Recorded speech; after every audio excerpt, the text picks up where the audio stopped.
А тебе не кажется, что ты опрометчиво перешел из Тобола в Копер? Потому что на тот момент Тобол играл в Еврокубках, и были еще матчи, где ты мог себя проявить. Да, я вот тоже об этом много думал, и я не такой суеверный, но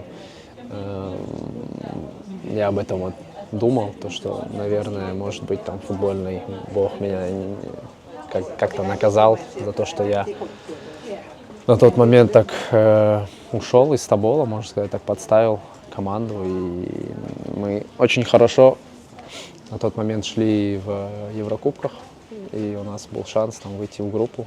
И мы играли очень хорошо, у нас очень хороший состав был, атмосфера в команде очень хорошая была. И я до сих пор вспоминаю это с улыбкой там, и везде всегда говорю там жене и родным, там, близким, что в Тоболе очень хорошо было в плане атмосферы в команде, и там тренер такую атмосферу в команде настроил.